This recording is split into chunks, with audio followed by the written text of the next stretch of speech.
Africa's biggest body of lawyers, the Nigerian Bar Association (NBA), came out in their numbers for its annual General Conference in the federal capital, Abuja.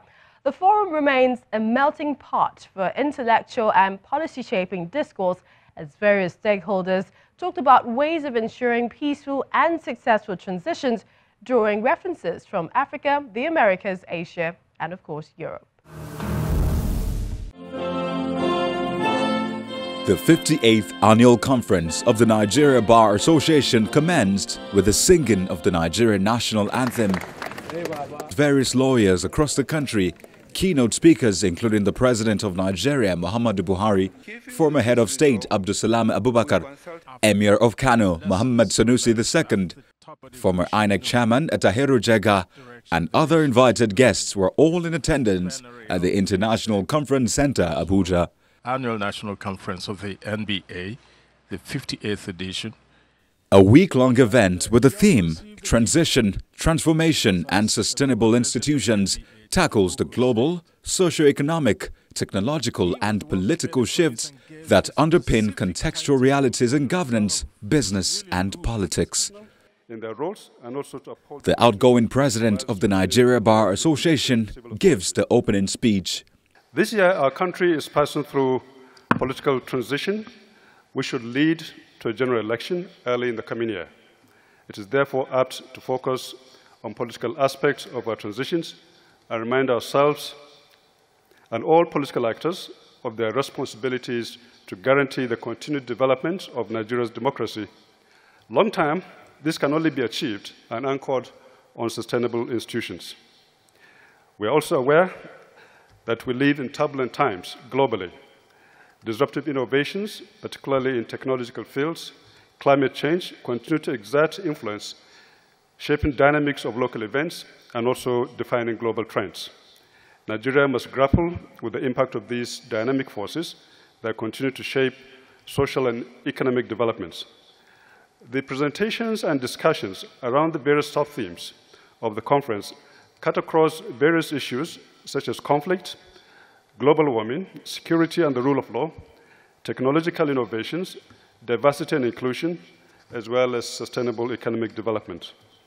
The Nigeria Bar Association remains deeply concerned that our transformative journey to a stable, prosperous country remains hampered by the absence of strong, accountable and sustainable institutions. President Muhammadu Buhari addresses lawyers on the rule of law and the nation's security, asking them to contribute to the enhancement of the nation's business environment and social justice by promoting the rule of law. In the context of opinions and narratives about our past and present political and socio-economic experience, you cannot afford to jettison rational and proper analysis of issues in a matter which builds rather than destroys the nation. I also urge you to work to uphold and improve the sanctity and integrity of our judicial and electoral institutions, which play a fundamental role in the sustenance and growth of our democracy.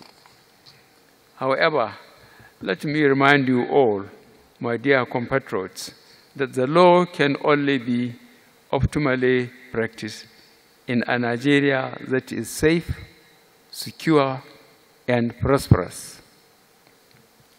As you go into this annual conference, let me assure you of the resolve of this administration to promote measures that will achieve a vibrant economy under which the practice of law will thrive.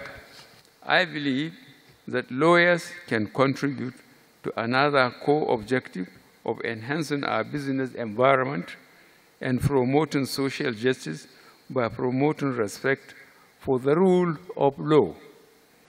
Also at the conference, the former United Nations Under-Secretary General spoke about security and the rule of law.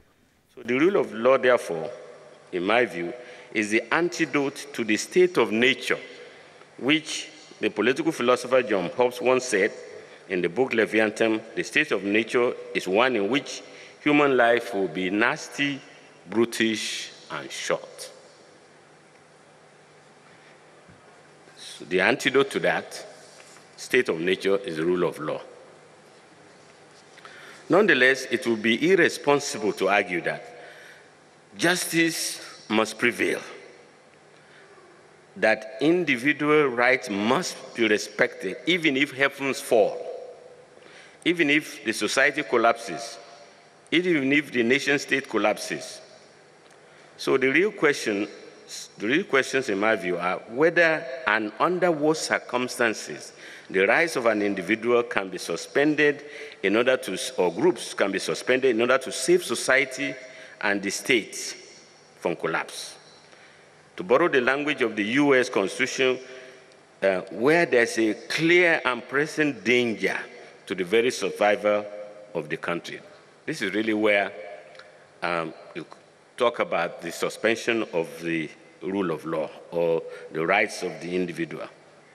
So there's a dilemma between security and the rule of law. The rule of law concept is not so inflexible as to ignore the fact that there will be from time to time tensions between the need to guarantee national security and need to respect the fundamental rights of citizens. Again, where Section 33 of the Constitution of Nigeria guarantees the right to life, it permits the use of force as it may be necessary to effect lawful arrest, even if such force leads to death. Commander-in-Chief of the President of Ghana, Nana Akufo-Addo, who is also a lawyer with over 47 years of experience, gave a keynote address urging for Africa economic integration, which will enhance the growth in economy. He also addressed the need to build democracy in Africa. Strong democracies are built by strengthening the institutions of democracy rather than the power of men. And that the gains we have made in our democracy, due to the sacrifices of great individuals, must be protected by great institutions. In order for us to build a continent that meets the aspirations of the African peoples and opens up opportunities for all, we must prioritize our budgetary arrangements to ensure that funds are available to strengthen key institutions of state, such as the legislature, judiciary, fiscal institutions, amongst others. Representative of the Chief Justice of Nigeria, Kashim Zana, in a special plenary session speaks on access to justice and how to use modern processes and technology to improve justice delivery, as information technology has become a driving force in this generation. The reason why we have the present volume of cases is because we have not been able to handle them appropriately, efficiently, speedily. If we were to, you will see that more will come with the confidence in the judicial system. But at any rate, the courts and our profession needs to be ready. Otherwise, we'll reach a breaking point where the society will be moving fast. They're used to withdrawing money from the ATM or from their accounts, fast transactions, buying tickets while in their rooms. And then it's only when they come to the court that they find a brick wall of manual processes. You don't expect such a society to tolerate such a legal system for long. And we don't expect to be the laggards. So, we intend to be ready. The Judicial Information Technology Policy aims to create a judicial and ultimately a justice sector digital ecosystem where the entire litigation process can be automated from the beginning to the exit of it.